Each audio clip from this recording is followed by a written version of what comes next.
Hola, hola, hola amigos. Que el Señor les bendiga. Qué bueno poder estar compartiendo juntos de nuevo este tiempo de oración y también de poder meditar en la palabra. Qué lindo es acercarnos al Señor cada semana, separando este tiempo para poder responder preguntas que nos hacemos, para poder equiparnos con buenas herramientas, con buenos recursos que nos ayuden a resolver situaciones en la vida, a tener gestión, dominio propio, a aumentar nuestra fe, a desarrollarla. Este espacio de cada jueves está pensado para que puedas desarrollar tu fe. Estamos transmitiendo en vivo, seguramente vas a poder ver la grabación también. Te invitamos como cada semana que puedas darle un fuerte like, me gusta, ahí abajo, en tu dispositivo, en la compu o la tablet donde lo estés viendo. Te pedimos, queridos amigos, hermanos, por favor ayúdanos con esto, solamente es darle un like y recompartir, poner la flechita de recompartir, porque entonces así YouTube entiende de que este es un contenido de calidad y de manera automática lo difunde por todo el mundo. Queremos bendecir tu vida y queremos orar por ustedes en esta noche también. Pero hoy queremos respondernos, como tantas preguntas que tiene el ser humano, ¿quién soy? ¿Quién soy realmente? Tal vez esta es una pregunta que vos decís, bueno, no aplica conmigo porque yo ya sé quién soy. Soy un médico, soy un coach, un empresario, tengo este oficio. Bueno, esas son cosas que haces. Soy Pedro Jiménez, Roberto González, Andrea López.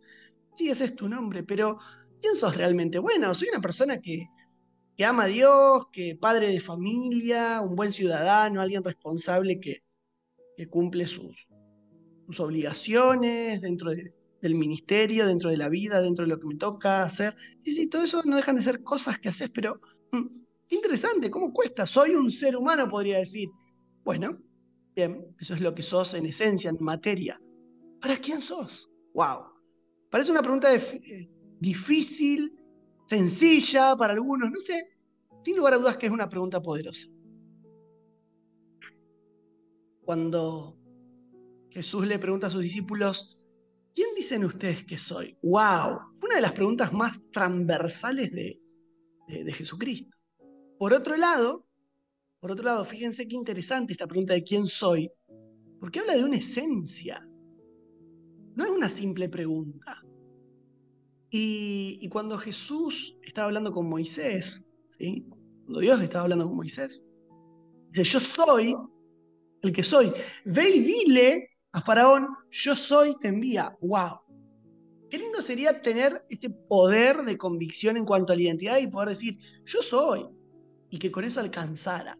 Imagínate enviando a tu hijo a hacer un mandado y diciéndole, cuando te pregunta, pero papá, cuando me pregunten quién me manda, ¿qué le digo?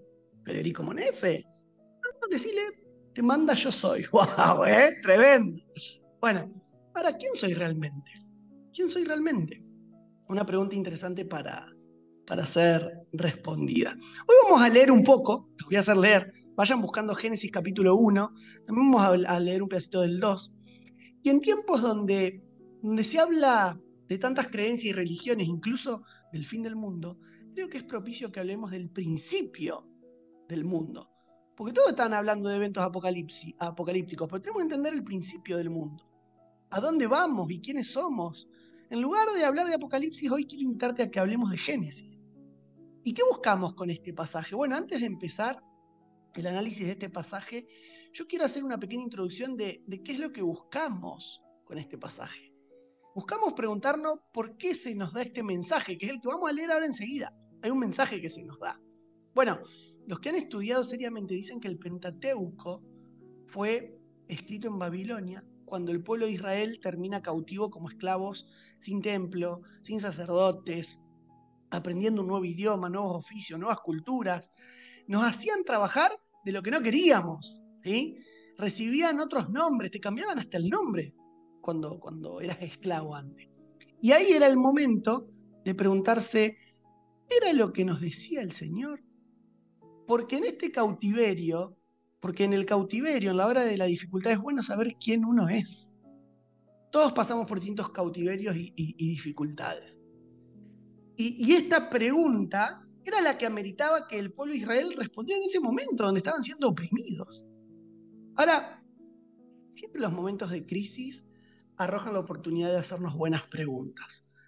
Algunos entienden esto y en medio de crisis físicas, económicas, relacionales del país, aprenden a hacerse buenas preguntas porque las buenas preguntas generan mejores personas y nos permiten construir mejores respuestas sustentadas en una buena base que después nos van a permitir desarrollarnos frente a la dificultad. Pero en la actualidad, ¿quiénes somos?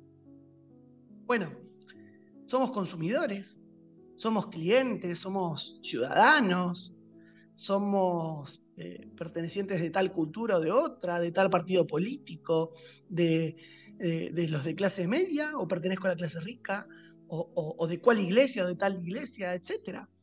Y en la hora de la crisis es mejor volver a la palabra y saber quiénes somos y que el mismo Señor nos lo recuerde. ¿Quiénes éramos nosotros en Cristo? ¿Quién decías vos, Señor, que somos? ¿De dónde venimos? ¿Quién fue el que me puso en este barrio, en esta ciudad, en este país, con sus crisis? ¿Qué es lo que vos esperabas de nosotros, Señor? ¿Cómo podemos relacionarnos con Dios para aprender a responder esta gran pregunta de quiénes somos? Bueno, a mí me gustaría que podamos leer rápidamente Génesis 1 y capítulo 1 y un pedacito del 2, que dice: en el principio Dios creó los cielos y la tierra no tenía forma, estaba vacía, y la oscuridad cubría las aguas profundas. El Espíritu de Dios se movía en el aire sobre las superficies de las aguas. Entonces Dios dijo que haya luz y hubo luz, y Dios vio que la luz era buena, como todo lo que hace el Señor, ¿no? Luego separó la luz de la oscuridad, Dios llamó a la luz día y a la oscuridad noche. Y fue armando durante esa semana entera, Dios fue creando cosas, fue alegrándose por esa creación. Pero vamos al capítulo 2 y miren qué interesante lo que dice.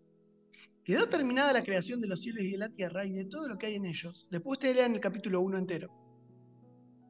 Cuando llegó el séptimo día, Dios ya había terminado su obra, y descansó de toda su labor. Dios bendijo el séptimo día y lo declaró santo, porque ese fue el día en que se descansó de toda su obra creada. Y este es el relato de la creación de los cielos y la tierra. Cuando el Señor Dios hizo la tierra y los cielos, no crecía en ella planta salvaje ni grano, porque el Señor Dios aún no había enviado lluvia para regar la tierra, ni había personas que la cultivaran. En cambio, del suelo brotaban manantiales. Presten atención, yo lo voy leyendo rápido, pero presten atención porque acá hay mucho poder. Brotaban manantiales que regaban toda la tierra. Luego el Señor Dios formó al hombre del polvo de la tierra. Sopló aliento de vida en la nariz del hombre y el hombre se convirtió en un ser viviente. Después, el Señor Dios plantó un huerto en Edén. O sea, primero crea al hombre y después planta el huerto, ¿sí? Para que se entienda ese orden, sí. ¿Viste cuando dice el orden de los factores no altera el producto? Acá sí. Primero fue el hombre y después Dios establece el huerto del Edén en el oriente y allí puso, versículo 8 estoy, al hombre que había formado. El Señor Dios hizo que crecieran del suelo toda clase de árboles, árboles hermosos y que daban frutos deliciosos. En medio del huerto puso el árbol de la vida y el árbol del conocimiento del bien y del mal. Ahora, por favor, presten atención a esta partecita porque vamos a sacar algo muy, muy interesante. Un río salía de la tierra del Edén que regaba el huerto y después se dividía en 4 ramales, o sea, un río que se dividía en 4 ramales. El primero, llamado Pisón, rodeaba toda la tierra de Ávila, donde hay oro. El oro de esa tierra era excepcionalmente puro. También se encuentra allí resinas aromáticas y piedra de ónice. El segundo, llamado Gion, matarían y habría guerras por conseguir esto. Rodeaba toda la tierra de Cus. El tercero, llamado Tigris, corría al oriente de la tierra de Asiria. El cuarto, llamado Éufrates. El Señor Dios puso al hombre en el jardín del Edén para que se ocupara de él y lo custodiara. Para que se ocupara de él y lo custodiara. Ahora, vamos hasta acá, hasta acá. Después ustedes pueden seguir leyendo todo el capítulo. Pero ¿Para qué nos sirve todo este pasaje de Génesis? Capítulo 1, todo lo que leímos del 2. Amigos, ¿saben para qué? Y se lo dejo acá en pantalla. Para que sepamos quiénes somos y así vivamos. Cuando vos sabés quién sos, tenés el mapa al norte de cómo vivir y vivir bien. Para que sepas quién sos y así puedas vivir. Y así vivamos, así pensemos, así nos comportemos, así soñemos, así proyectemos y tengamos esperanza. Porque si yo no sé quién soy, entonces toda la perspectiva de la vida cambia o no tengo una correcta perspectiva. Es bueno recordar el origen del pueblo de Israel. Fueron un pueblo que surge en medio de la esclavitud de Egipto. ¿Ustedes se acuerdan? Lean Éxodo. Logran alcanzar una estabilidad de identidad, aunque a pesar de eso se rebelan muchas veces y les va mal. Era una actitud cíclica la del pueblo de Israel. Adoraban a Dios, Dios los libertaba, adoraban a Dios, después se volvían a la idolatría. Bueno, pero llega un momento donde ellos pierden tierras, ciudades, culturas, templos y terminan esclavos. Cuando vos sos esclavo perdés todo. El pueblo de Israel no tenía cultos, no tenía sacrificio. Tanto amaba hacer sacrificio. A ver, sin identidad y en medio de una tierra extraña. Y en esas tierras ya no eran los mismos, porque cuando nosotros entramos en tierras de la falta de fe, de la duda, del enojo, de la bronca, de la frustración, del tirar la toalla, perdemos la identidad con la que fuimos diseñadas por Dios. Hay tierras o situaciones de la vida, que te desfiguran. Por eso es tan importante saber quiénes somos para así poder vivir. Cuando vos sabés quién sos, recuperás la perspectiva, quién sos en Dios, quién Dios te hizo para que fueras, recuperás la perspectiva, recuperás el norte, tenés vigor y fuerza en medio de la debilidad, tenés fe en medio de la incertidumbre, tenés claridad y luz en medio de momentos de crisis de oscuridad y grandes signos de pregunta. Pero tenemos que entender que hay tierras o situaciones de la vida, como le pasó al pueblo de Israel, que te desfiguran. Hay tierras o situaciones de la vida que te desfiguran, que te desmembranan. Pero desde ahí es que nosotros tenemos el desafío de aprender a resurgir. Y uno a veces cuando está en medio de la crisis y la dificultad se pregunta, ¿y ahora? ¿Qué hago ahora? ¿Qué hago ahora en medio de esta crisis? ¿Y es válido poder tener ese instante de duda, de cuestionamiento en medio de la crisis? Y bueno, la respuesta la tenés vos. Que hoy estás dudando tal vez. Claro que es natural que eso no suceda. Pero en medio de situaciones que te desfiguran, tal vez hoy alguien está pasando una situación que lo está desfigurando, desformando, desdibujando de lo que fue diseñado para ser y hacer por Dios. Y uno se pregunta, ¿qué hago ahora? Por eso después se enfatiza tanto en quiénes fueron los que se animaron a salir de Babilonia. Y hay una gran lista. Y este texto lo que nos va a decir es que es importante reconocer quiénes somos y aunque estemos en una tierra difícil, poder aprender a reflexionar y hacernos algunas preguntas interesantes. Y algunas de las preguntas interesantes que nos tenemos que hacer, yo te la quiero poner acá en pantalla, es por ejemplo, para que tomen nota, acá te las pongo todas. Tomen nota de esto que está acá, un minuto. Tomen nota, por favor. O pueden hacerle una captura también de pantalla, pero tomen nota de eso.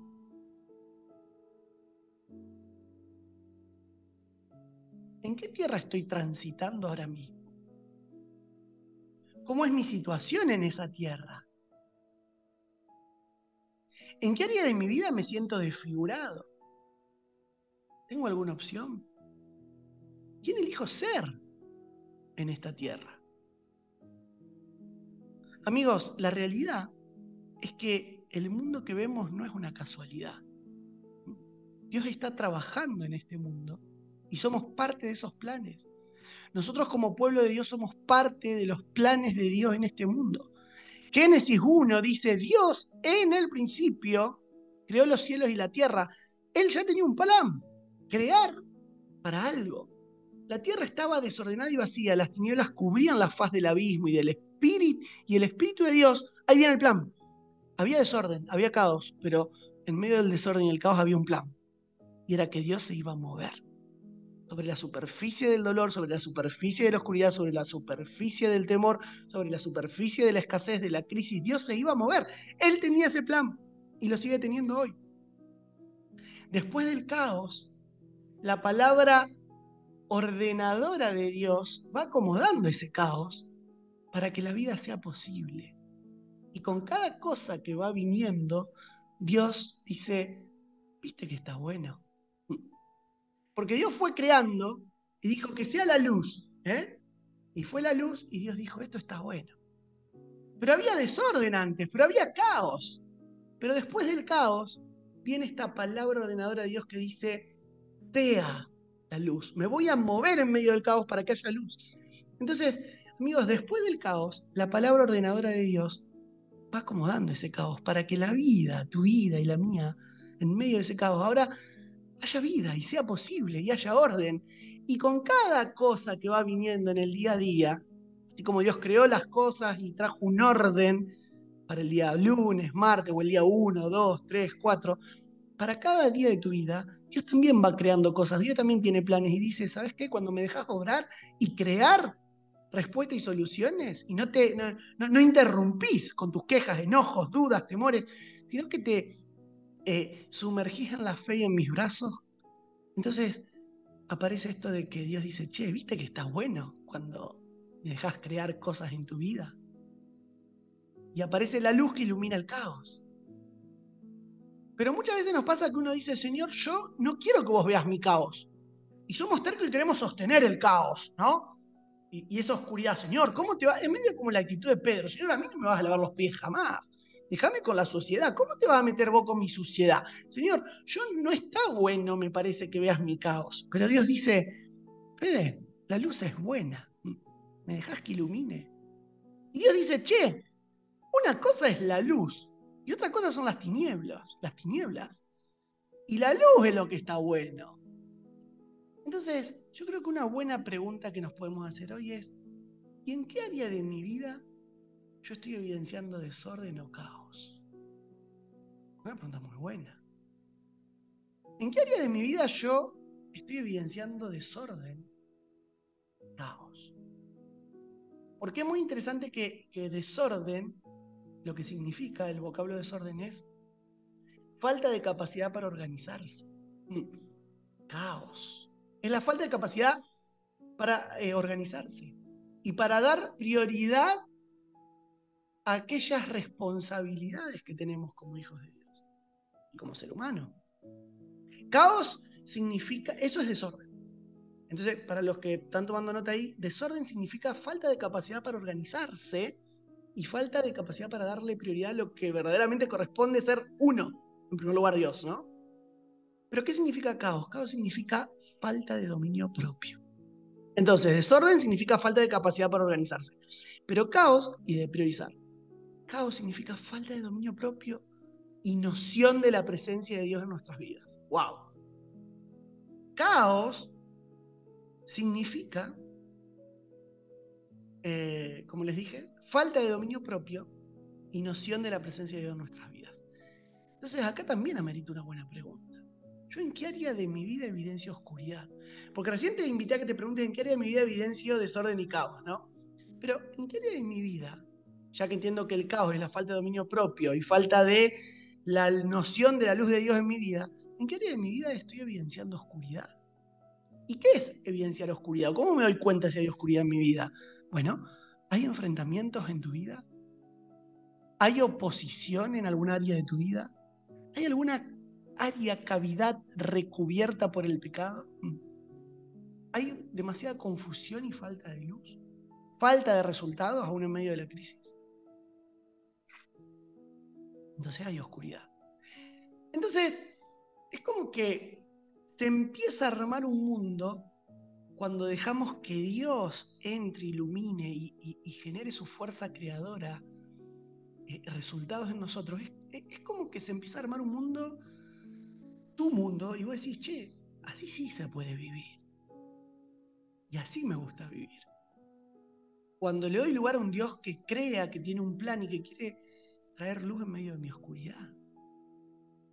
Y entonces en el relato del Génesis, vos podés ir leyendo el capítulo 1, donde está toda la creación, dice que aparecen las lumbreras, dice que aparece el sol, la luna, las estrellas. Bueno, el pueblo de Israel estaba cautivo en Babilonia, la capital de la astrología. Babilonia era la capital de la astrología, donde te dicen que toda tu vida depende de cómo se posiciona el sol, cómo se posiciona la luna, las estrellas como los grandes conductores de energía de la vida. Bueno, increíble, eso pasaba hace miles y miles de años atrás, siglos y siglos, y hoy sigue pasando. Hay gente que cree en la astrología, el gauchito Gil y todas esas cosas que no tienen sentido. Ahora Dios dice, nah, amigo, las estrellas no existen para ver que el punto de Orión, que el símbolo de no sé qué, No, amigo, las estrellas no están para eso. En el Génesis vemos que las estrellas no están para ordenar tu vida, sino que están ahí para marcar tiempos, para marcar estaciones, para marcar épocas, siembras, cosechas. No, ¿por qué digo esto? Porque no dejemos que el fetichismo de los astros te engañe. Sos más inteligente y más grande que eso. Y tengo que entender que Dios creó cada cosa para un propósito preciso. Y todo tiene que ver con Él, con sus propósitos y con lo que, con poder pasar tiempo para conocerlo más a Él. Por eso es interesante que también nos preguntemos, che, ¿yo no me habré dejado engañar por algo? ¿Quién sos? ¿Sabes quién sos? Un ser creado para vivir 24/7 conociendo, obedeciendo y dando gloria a Dios. Fin. Dice que en el sexto día, dice que somos creación de Dios. Dios crea al hombre en el sexto día y Dios te dice, yo te hice a mi imagen, te hice a mi semejanza. ¿No te pensás que te hice de este modo porque tengo planes para vos? Y desde ahí, Dios comienza a devolverte tu verdadera identidad. Dice que Dios te hizo a su imagen. Varón y hembra, ¡epa! ¿Qué pasó ahí?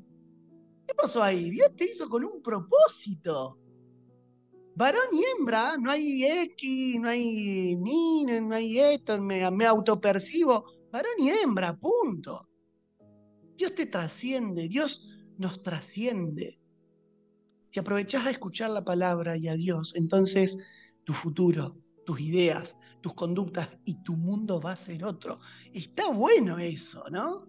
Porque por ahí va la cosa. Y finalmente remata la reflexión de todo este pasaje con esta gran idea de los ríos. ¿Viste el que te hice leer esto de los ríos en Génesis 2? Después léelo de nuevo. Podés volver a ver este video ni bien termina y a retrocederlo y estudiarlo. Pero dice que, mira este remate, porque está buenísimo, no es un remate mío, es un remate de Dios. Entonces dice que Dios plantó un paraíso, un Edén, ¿y dónde los puso? Bueno, y marca unos ríos, ¿no? Como para entender dónde estaba el Edén. Y entre esos 4 ríos dice que aparece el Pisón, el Gihón, el Tigris y el Éufrates. Claro, eran 4 ramales donde 2 de ellos quedaban prisioneros en su recorrido. Vos te lo podés buscar en un mapa bíblico, anda a una biblioteca o lo puedes googlear. Y estaban prisioneros, a ver, vuelvo a decirlo, eran 4 ramales donde 2 de ellos quedaban como prisioneros en el recorrido por el Pisón y el Éufrates. Así lo explica la Biblia. Claro, esto no puede ser el paraíso si me encuentro prisionero entre el Éufrates y Pisón. No puede ser el paraíso cuando estoy en medio, sin poder expandirme, aprisionado por los ríos que me rodean. Pero eso no es lo que nos muestra el pasaje. Lo que realmente significa es que el paraíso es un lugar en el mundo en el que nosotros podemos trabajar al lado de Dios. No importa cuál es el lugar. Dios puso un jardín y le dice al hombre, che, ¿no querés trabajar conmigo? ¿No te gustaría ser mi socio y que te reconozcan por eso? ¿No te gustaría hacer algo conmigo? Yo tengo planes para esta tierra, ¿eh? ¿No querés hacer algo conmigo? Porque eso es el paraíso. No importa dónde quede, Si la circunstancia te pone más incómodo, se pone más difícil, no importa en la tierra donde estemos. Tu vida tiene sentido e identidad cuando entendés para qué estás en este mundo. Dios nos puso en su propio jardín para sostener sus planes trabajando al lado de Él. No estoy diciendo de que no estudies, no trabajes, no tengas un sueño, un proyecto, no te vayas de vacaciones, pero cuando tenés esto en perspectiva, te vas de vacaciones, lo haces con sentido de reino. ¿No vas a hacer un arreglito en tu casa? Lo haces con sentido de reino. Conclusión. Hay un autor que se llama Vargas Llosa. Podés leer. Hay un libro que él escribe, se llama el libro El Hablador. Y él recorre unas comunidades aborígenes peruanas llamados los machinengas.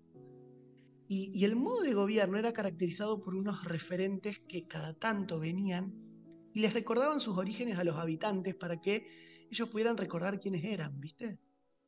Y dividían a la comunidad en grupos afines y les hablaba a cada grupo de sus propias historias y de las historias de los demás. Y entonces el hablador, antes de retirarse, estos habladores, hacían una fiesta de pacto para comprometerse a hacer y transferir, es interesante, para comprometerse a hacer y transferir esa identidad de machinengas y seguir siendo machinengas, que se iba perdiendo esa cultura. Y esta es nuestra historia, nuestro compromiso. Nos comprometemos a no ser otra cosa que machinengas, es decir, verdaderos hijos de Dios. Y que cada cosa que hagas en tu vida pueda verse reflejado el distintivo de, che, este es un hijo de Dios. Y que vos puedas transmitirle eso a tus hijos y a los hijos de tus hijos, que lo que vale la pena en este mundo es ser hijo de Dios. Este pasaje que leímos en Génesis es para recordarnos quiénes somos y quiénes no. No sos el que fuiste vencido, el que por tus pecados y rebeliones llegaste a este estado y mirá qué porquería que sos. No, Dios te hizo a su imagen y semejanza de Dios. Tu pasado es solo eso, pasado, pero eres mucho más que un pasado. Sos mucho más que un pasado. ¿Y sabes qué? Tu identidad en Cristo tiene futuro. Yo quiero concluir, pero quiero decirte, está bueno pensar que no somos solo un empleado, un consumidor, un papá, una mamá, un estudiante, un desempleado, un ciudadano, somos mucho más. Si tomamos esto en serio, la palabra ordenadora de Dios va a ir cayendo sobre nuestras vidas y va a hacer que nuestro mundo sea mucho mejor, sea vivible, disfrutable en medio de la dificultad. Dejemos que la identidad de Cristo nos haga, nos reconstruya, que seamos esa hechura creados en Cristo Jesús, hechura suya, creación suya, creados en Cristo Jesús para buenas obras. Señor, en esta noche queremos decirte sí, quiero ser socio tuyo. Quiero hacer algo con vos, junto con vos. Ayúdame a deponer mis planes para empezar a preguntarte cuáles son los tuyos, Señor. Porque sé que si me dedico a buscar ser un verdadero hijo tuyo, me voy a encontrar. Señor, bendecí a esta amada comunidad. Perdona nuestros pecados. Limpianos en los más profundos rincones de nuestra vida, de mi vida, de toda la vida de la comunidad que está aquí. Y permitirnos encontrar nuestra verdadera identidad en vos. En el nombre de Jesús. Amén.